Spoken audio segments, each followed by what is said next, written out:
King of Tamil drama வீவர்ஸ்க்கு hi. இன்னைக்கு நம்ம ஒரு இன்ட்ரெஸ்டிங்கான டிராமா தான் பார்க்க போறோம்.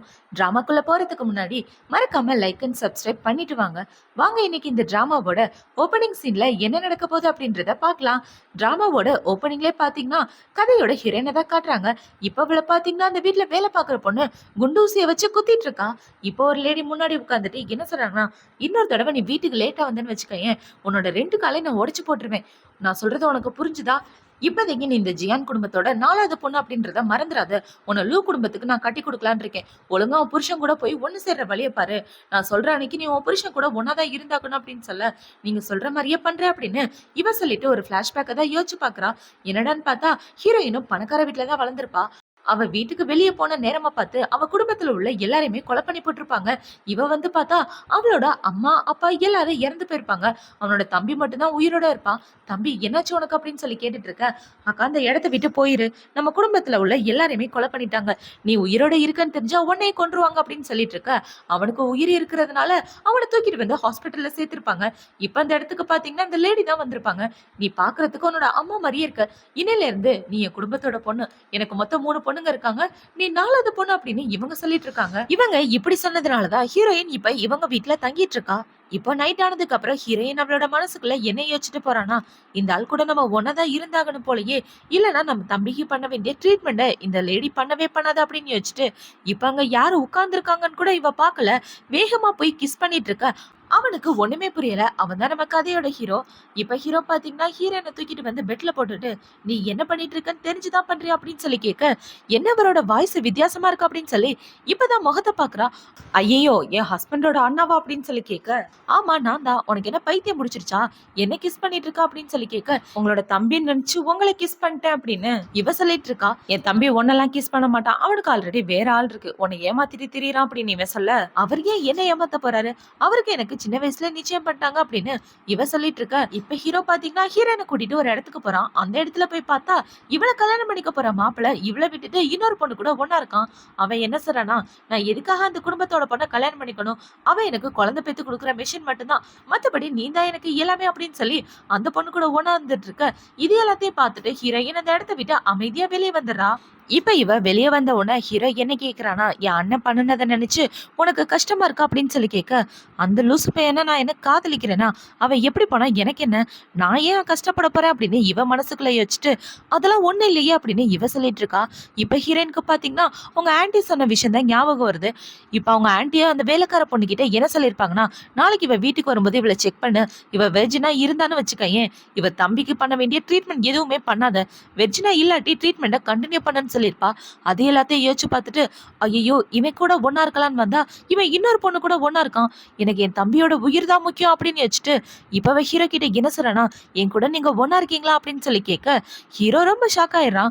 எதுக்காக, என் அண்ணனை பழி வாங்குறதுக்காக என் கூட ஒன்னா இருக்க ட்ரை பண்றியா அப்படின்னு சொல்லி கேட்க, அதுக்காக இல்ல, ஆனா இன்னைக்கு நைட்டு எனக்கு ரொம்பவே முக்கியமான நைட்டு, ப்ளீஸ் எனக்கு ஹெல்ப் பண்ணுங்க, என் கூட ஒன்னா இருங்க அப்படின்னு சொல்ல, இது வரைக்கும் எந்த பொண்ணு என்கிட்ட அப்படி கேட்டதில்ல, ஏன்னா ப்ரொப்போஸ் பண்ணவே பயப்படுவாங்க, நீ என்னடானா இப்படி ஒரு கேள்வியை என்கிட்ட கேட்கிற அப்படின்னு சொல்லி ஹீரோ பாத்தீங்கன்னா அவளை தூக்கி காருக்குள்ள போட்டுடுறான். இப்ப அவங்க 2 பேரும் ஒன்னாவே ஸ்டே பண்றாங்க. காருக்குள்ள ஸ்டே பண்ணி முடிச்சதுக்கு அப்புறம் ஹீரோயின் பாத்தீங்கன்னா, இங்க பாருங்க இந்த விஷயத்த பத்தி யாருக்கிட்டே சொல்லாதீங்க, எதுவுமே நடக்காத மாதிரி இருங்க அப்படின்னு சொல்ல, ஹீரோவும் ஓகேன்னு சொல்லிடுறான். இப்ப ஹீரோயின் நேரா அவளோட ஃபியான்சியை பாக்குறதுக்காக தான் போறான். அங்க போனா அவனோட ஃபியான்சி ஹீரோவோட கோட்டை பார்த்துட்டு, நீ எவன் கூட ஒன்னா இருந்த, யாரோட கோட்டை இது அப்படின்னு சொல்லி கேட்க, எனக்கு தெரியாதுங்க அப்படின்னு இவ சொல்லிடுறா. நான் உங்க கூட ஒன்னா இருக்கதான் இங்க வந்தேன், ஆனா நீங்க போய் என்கிட்ட இப்படி ஒரு கேள்வி கேட்கறீங்களா அப்படின்னு சொல்லிட்டு இருக்க. இங்க நடக்கிற எல்லாத்தையும் ஹீரோ ஒளிஞ்சு நின்னு பாத்துட்டு இருக்கான்.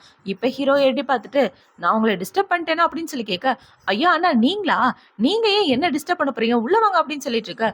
இல்லடா சும்மா தான் வந்தேன், ஒரு சின்ன வேலை முடிச்சுட்டு போலான்னு வந்தேன் அப்படின்னு சொல்லிட்டு ஹீரோ அந்த இடத்த விட்டு போறான். இப்ப ஹீரோயின் பாத்தீங்கன்னா நைஸா ஹீரோவோட கோட்டை எடுத்துட்டு அந்த இடத்த விட்டு ஓடி வந்துடுறான். இப்ப அவ வெளியே நடந்து வந்துட்டு இருக்கும்போது ஹீரோ பத்தி தான் யோசிச்சு பார்த்துட்டு இருக்கா. இவன் கூட வேற ஒன்னா இருந்துட்டோம், இவன் பாட்டுக்கு யாருக்கிட்டாவது போட்டு விட்டானா என்ன பண்றது அப்படின்னு இவன் யோசிச்சுட்டு வரும்போது ஆப்போசிட்ல ஹீரோ தான் வரான். ஹீரோ பார்த்தவன இவன் அந்த இடத்த விட்டு ஓடலான்னு பார்க்க, ஒரு நிமிஷம் இல்ல அப்படின்னு ஹீரோ சொல்றான். உங்களோட கோட்டை கொடுக்கலான்னு தான் வந்தேன் அப்படின்னு இவ பல்ல இழிச்சுக்கிட்டு கோட்டை கொடுத்துட்டு இருக்க. இப்ப ஹீரோ என்ன சொல்றானா, என் கூட என்னோட வீட்டுக்கு வந்து இன்னைக்கு நைட்டு மட்டும் என் கூட ஸ்டே பண்ண அப்படின்னு சொல்லி சொல்ல, உங்க வீட்டுக்கா? ஒரு விஷயத்த மறந்துடாதீங்க. நமக்குள்ள நடந்தது ஆக்சிடென்ட் மட்டும்தான். நான் உங்க தம்பியோட ஃபியான்சி அப்படின்னு சொல்லிட்டு இருக்கேன். ஃபர்ஸ்ட் நீ தானே வந்து என்கிட்ட எல்லாமே கேட்ட. ஸோ நான் சொல்றத கேட்டு தான் ஆகணும். ஒழுங்கா என் கூட வா அப்படின்னு சொல்லிட்டு இருக்க. இவளும் கார்ல ஏறி உட்கார்ந்துட்டு இருக்கா. இப்ப இவளுக்கு ஒரே பயமா இருக்கு. இவன் பாட்டுக்கு யாருக்கிட்டயாவது போட்டு விட்டானா என்ன பண்றது அப்படின்னு இவ யோசிச்சுட்டு இருக்கும்போது, தேவையில்லாம யோசிக்காம அமைதியா உட்கார்ந்துட்டு இரு அப்படின்னு ஹீரோ சொல்லிட்டு இருக்கான். இப்ப ஹீரோயின் பாத்தீங்கன்னா நைட்டு ஹீரோ கூட ஒண்ணா ஸ்டே பண்ணிட்டு அடுத்த நாள் அவளோட வீட்டுக்கு போறா. அவளோட வீட்டுக்கு போன உடனே வழக்கம் போல அவளோட ஆன்டி இவள அடிக்க ஆரம்பிக்கிறாங்க. நைட்டு ஃபுல்லா வீட்டுக்கு வராம எங்க போயிட்ட? நான் இதுக்கு முன்னாடியே உன்கிட்ட சொல்லியிருக்கேன்ல இந்த டைம்க்குள்ள வரணும்னு. இன்னொரு தடவை என் பேச்ச நீ கேட்கலன்னு வச்சுக்கயேன், உன் தம்பிய நீ அப்புறம் பார்க்கவே முடியாது அப்படின்னு சொல்ல, என்ன மன்னிச்சிருங்க நான் பண்ணது தப்பு தான். இனிமே நான் அந்த தப்ப பண்ண மாட்டேன் அப்படின்னு இவ சொல்லிட்டு இருக்க. அவளோட ஆன்டி என்ன சொல்றாங்கன்னா, நாளைக்கு ஃபேமிலி டின்னர் பார்ட்டி இருக்கு. மறக்காம வந்து சேரு அப்படின்னு சொல்லிட்டு அவங்க அந்த இடத்த விட்டு போக, ஃபர்ஸ்ட் உன்கிட்ட இருந்து என்னோட தம்பிய காப்பாத்தணும்டி அப்படின்னு இவ யோசிச்சுட்டு இருக்கா. இப்போ அடுத்த நாள் ஆகுது. ஃபேமிலி டின்னர தான் காட்டுறாங்க. இந்த ஃபேமிலி டின்னர்ல பாத்தீங்கன்னா, எல்லாரும் ஒண்ணா தான் உட்கார்ந்து சாப்பிட்டுட்டு இருக்காங்க. ஹீரோயினோட ஃபியான்சி மட்டும் இவ கூட பேசிட்டு இல்லாம, அந்த பொண்ணு கூட ஜாலியா உட்கார்ந்து பேசிட்டு இருக்கான். இப்ப அந்த இடத்துக்கு ஹீரோ வந்து என்ன சொல்றான்னா, "நம்ம 2 பேரும் மீட் பண்ணிருக்கோம்ல, அன்னைக்கு நைட்டு பார்த்த பொண்ணு தானே நீ?" அப்படின்னு சொல்ல, "அன்னைக்கு நைட்டா? என்னைக்கு நைட்டு நீங்க 2 பேரும் பாத்தீங்க?" அப்படின்னு சொல்லி இவன் கேட்கிறான். "அன்னைக்கு நம்ம என்கேஜ்மெண்ட் அப்போ வந்து எனக்கு வாழ்த்து சொன்னாரு" அப்படின்னு சொல்லி இவ எதோ சமாளிச்சுட்டு இருக்க. அந்த இடத்துல வீல் சேர்ல ஒரு அங்கிள் உட்கார்ந்துட்டு இருக்காரு. அந்த அங்கிள் கிட்ட போய் ஹீரோ வம்பிழுத்துட்டு இருக்கான். நமக்கு யாராவது துரோகம் பண்ண நினைச்சாங்கன்னு வச்சுக்கோங்களேன், நம்ம கையாலே அவங்க எல்லாரையும் கொன்னு போட்டுறணும் அப்படின்னு சொல்லிட்டு இருக்க. இந்த பக்கம் ஹீரோயினுக்கு பயமாயிட்டு இருக்கு. இப்ப ஹீரோ பாத்தீங்கன்னா, நான் ரெஸ்ட் ரூம் போயிட்டு வரேன் அப்படின்னு சொல்லிட்டு அவன் அந்த இடத்த விட்டு போக, இந்த பக்கம் அந்த அங்கிள் அவரோட மனசுக்குள்ள என்ன யோசிக்கிறாருன்னா, நான் இப்படி வீல் சேர்ல உட்கார்றதுக்கு காரணமே நீதான். கண்டிப்பா ஒரு நாள் நான் உன்னை கொல்ல வேண்டாம் அப்படின்ற மாதிரி இவர் யோசிச்சுட்டு இருக்காரு. இப்ப ஹீரோ பாத்ரூம்க்கு போன உடனே பின்னாடியே ஹீரோயினும் போயிடா. இப்ப அவ போய் என்ன சொல்றான்னா, ப்ளீஸ் நமக்குள்ள நடந்ததை சீக்கிரட்டா வச்சுக்கோங்க அப்படின்னு சொல்லிட்டு இருக்க. சீக்கிரட்டா வச்சுக்கவா? நான் எந்த அளவுக்கு மோசமான பையன் அப்படின்ற விஷயம் உனக்கு தெரியாது. என்கிட்ட கொஞ்சம் ஜாக்கிரதையாவே இரு. இந்த உண்மையை நான் இன்னைக்கு சொல்லலாம், நாளைக்கே சொல்லலாம். எனக்கு எப்ப தோணுதோ அப்ப சொல்லுவேன். கேர்ஃபுல்லா இரு அப்படின்னு சொல்லிட்டு ஹீரோ அந்த இடத்த விட்டு போக, சரியான மான்ஸ்டரா இருப்பான் போலயே. போய் இவன் கூடவா ஒண்ணா இருந்தோம் அப்படின்னு ஹீரோயின் யோசிச்சுட்டு, இப்ப அவ என்ன சொல்றானா, சீக்கிரமே என்னோட தம்பிக்கு குணமாகணும். நீ குணமானதாண்டா நான் அந்த இடத்த விட்டு வெளியவே வர முடியும். எனக்கு இந்த இடத்துல இருக்க கொஞ்சம் கூட பிடிக்கல அப்படின்னு இவ சொல்லிட்டு இருக்கா. இப்ப இந்த பக்கம் ஹீரோயின் அவளோட ரூம்ல ஏதோ ஒரு மருந்து டப்பாவை எடுத்துட்டு இருக்கும்போது அந்த இடத்துக்கு ஹீரோ தான் ஓடி வரான். அவனை யாரோ துரத்துறாங்க போல, இடுப்புல கூட அடிபட்டு இருக்கு. இப்ப ஹீரோ பாத்தீங்கன்னா அமைதியா இரு, எதுவும் சத்தம் போட்டுறாத அப்படின்னு சொல்ல இவ்வளவு அமைதியா இருக்கா. இப்ப இவ தான் ஹீரோவோட காயத்துக்கு மருந்து போட்டு விட்டுட்டு இருக்கா. எதுக்காக அவங்க எல்லாரும் உங்களை துரத்துறாங்க? நீங்க சரியான ரவுடியா இருப்பீங்க போலயே அப்படின்னு சொல்லிட்டு இருக்க. ஆமா நான் ரவுடி தான். அதுக்கு இப்ப என்ன அப்படின்னு சொல்லி இவன் கேட்டுட்டு இருக்க. இவ அமைதியா மருந்து போட்டு விட்டுட்டு இருக்கா. இப்ப இவ மருந்து போட்டு விடுறத பார்த்த உடனே ஹீரோக்கு அவனோட சின்ன வயசு ஞாபகம் தான் வருது. ஹீரோவோட அப்பா அவனை விட்டு பிரிஞ்சு போயிருப்பாங்க. அவங்க அம்மா பாத்தீங்கன்னா மென்டலா கொஞ்சம் பாதிக்கப்பட்டு ஹீரோவே போட்டு அடிச்சிருப்பாங்க. உன்னோட அப்பா என்னை விட்டு போயிட்டாரு அப்படின்னு சொல்லி இப்ப அது எல்லாத்தையும் யோசிச்சு பார்த்துட்டு இவனை பாத்தீங்கன்னா ஹீரோயினை பாசத்தோட பாத்துட்டு இருக்கான். ஏன்னா ஹீரோக்கு யாருமே இது வரைக்கும் இந்த மாதிரி காயத்துக்குலாம் மருந்து போட்டு விட்டதே கிடையாது. சின்ன வயசுல இருந்தே ஒரு மிருகம் மாதிரி தான் வளர்ந்துட்டு இருப்பான். இப்ப அவன் என்ன சொல்றானா, உனக்கு என்ன வேணுமோ என்கிட்ட கேளு, என்னால முடிஞ்சிச்சுன்னா கண்டிப்பா நான் அதை செய்யறேன் அப்படின்னு சொல்ல, இப்ப அவன் மனசுக்குள்ள என்ன யோசிக்கிறானா, நம்ம தம்பிக்காக இவன் கிட்ட ஹெல்ப் கேட்கலாமா வேணாமா? இவன் சரியான சைக்கோ வச்சே, இவனை எப்படி நம்புறது? நம்ம யாருன்ற உண்மை தெரிஞ்சா எப்படி பிஹேவ் பண்ணுவானே தெரியலையே அப்படின்னு யோசிச்சுட்டு இப்ப அவள பாத்தீங்கன்னா, அன்னைக்கு நைட்டு நம்ம 2 பேருக்குள்ள என்ன நடந்துச்சோ அத பத்தி யாருக்கிட்டயும் சொல்லாம இருந்தா அதுவே எனக்கு போதுங்க அப்படின்னு சொல்ல, சரி கவலைப்படாத நான் யாருக்கிட்டயும் எதுவும் சொல்ல மாட்டேன் அப்படின்னு ஹீரோ சொல்லிடுறான். இப்ப ஹீரோ என்ன சொல்றான்னா, என் கூட ஃபர்ஸ்ட் ஸ்டே பண்ண பொண்ணு நீதான். எனக்கு நீ ரொம்பவே முக்கியம். பட் நீயே என்ன வேணாங்கிறதுனால நான் உன்னை விட்டுடுறேன். ஆனா இன்னொரு தடவை என் கூட வந்து ஒண்ணா இருக்கணும்னு நினைச்சேன்னு வச்சுக்கயேன், அதுக்கப்புறம் யாரு நினைச்சாலும் உன்னை என்கிட்ட இருந்து காப்பாத்தவே முடியாது. நீ ஏன் கூட தான் இருந்தாகணும் அப்படின்னு சொல்ல, அடுத்த தடவை எல்லாம் கண்டிப்பா நான் உங்ககிட்ட வரமாட்டேன் அப்படின்னு சொல்லிட்டு இவ ஓடி போயிடுறா. இப்ப இந்த பக்கம் தாத்தா பாத்தீங்கன்னா, பேரன் கூட பேசிட்டு இருக்காரு. அவரு என்ன சொல்றாருன்னா, உன் அண்ணன்கிட்ட ஒரு முக்கியமான டாக்குமெண்ட் இருக்குடா. அதோட விலை பல மடங்கு தேரும். அதை எப்படியாவது ஆட்டைய போட ட்ரை பண்ணு அப்படின்னு சொல்ல, இவனும் ஓகேன்னு சொல்லிடுறான். இப்ப அவனை பாத்தீங்கன்னா ஹீரோனை பார்த்து தான் பேசிட்டு இருக்கான். என் அண்ணன் கிட்ட ஒரு முக்கியமான டாக்குமெண்ட் இருக்கு. அதை நீ எனக்கு திருடிட்டு வந்து தரணும் அப்படின்னு சொல்ல, என்னது நான் திருடணுமா? அதுக்கெல்லாம் வாய்ப்பே இல்லை அப்படின்னு இவ சொல்லிடுறா. இப்ப அவனை பாத்தீங்கன்னா, நம்ம 2 பேருக்கு கல்யாணம் நடக்கலன்னா உன் குடும்பம் என்ன ஆகும்னு யோசிச்சு பாத்தியா? இந்த கல்யாணம் நடக்கணும்னா பொண்டாட்டியா நான் சொல்றதெல்லாம் நீ கேட்டுதான் ஆகணும் அப்படின்னு சொல்ல, இவளுக்கு வேற வழியே இல்ல. இப்ப ஹீரோயினுக்கு யாரோ கால் பண்றாங்க. யாரான்னு பார்த்தா ஹாஸ்பிட்டல்ல இருந்துதான். உன்னோட தம்பி கண்ணு முழிச்சுட்டான் அப்படின்னு சொல்ல, என் தம்பி கண்ணு முழிச்சுட்டானா ரொம்ப சந்தோஷம் அப்படின்னு இவ சொல்லிட்டு இருக்கா.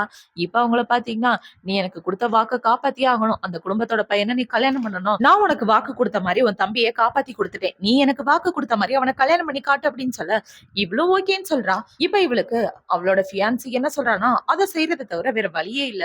இப்ப இந்த பக்கம் ஹீரோ பாக்ஸிங் பண்ணிட்டு இருக்கும்போது அந்த இடத்துக்கு ஹீரோயின் தான் வரா. இப்ப இவள பார்த்த உடனே ஹீரோ என்ன சொல்றானா, சொல்றானா, லாஸ்ட் டைம் நான் சொன்னது மறந்து போயிடுச்சா? நீ ஏன் என்கிட்ட வந்தனா என்கிட்ட இருந்து தப்பிக்கவே முடியாது அப்படின்னு சொல்ல, நான் உங்ககிட்ட வந்ததுக்கு ஒரு காரணம் இருக்கு. டெண்டரோட டீட்டெயில் வேணும். அந்த டாக்குமெண்ட் எனக்கு தரீங்களா? அப்படின்னு சொல்லி கேட்க, யாரு உன்னோட ஃபியான்சி தான் உன்ன அனுப்பி விட்டானா? அப்படின்னு சொல்லி ஹீரோ கேட்க, இவளும் ஆமான்னு சொல்றா. ப்ளீஸ்ங்க அந்த டாக்குமெண்ட்ட மட்டும் குடுத்துருங்க அப்படின்னு சொல்ல, என்ன நீ இவ்ளோ நேர்மையா நடந்துக்கிற? அந்த டாக்குமெண்ட்ட திருடிட்டு போலான்னு தானே வந்த. திருடுறதுக்கு பதிலா என்கிட்ட கேட்டுட்டு இருக்க அப்படின்னு சொல்லி கேட்க, நீங்களே குடுத்துருங்க அப்படின்னு இவ சொல்றா. நான் லாஸ்ட் டைம் சொன்னத நீ விளையாட்டா எடுத்துக்கிட்டல. இந்த டாக்குமெண்ட் உனக்கு வேணும்னா, நீ என் கூட ஒண்ணா இருக்கணும். இனிமே நீ எனக்கு மட்டும் தான் சொந்தம் அப்படின்னு சொல்ல, இவ ரொம்ப ஷாக் ஆயிடுறா. ஆனா நான் உங்க தம்பியோட ஃபியான்சி அப்படின்னு இவ சொல்லிட்டு இருக்கா. நான் சொல்றத நீ கேட்கணும். நீ கேட்கலன்னு வச்சுக்கயேன், நம்ம 2 பேருக்கு நடுவுல என்ன நடந்துச்சு அத அவனுக்கு கால் பண்ணி சொல்லிருவேன் அப்படின்னு சொல்லி, இப்ப ஹீரோ ஃபோன எடுக்க, இவளுக்கு உயிரே இல்ல. இவங்க 2 பேரும் இப்படி ஒரு சிச்சுவேஷன்ல இருக்கும்போது தான் இந்த எபிசோட் முடியுது. அடுத்த எபிசோட்ல என்ன நடக்க போகுது அப்படின்றத நாளைக்கு பார்க்கலாம். பாய்.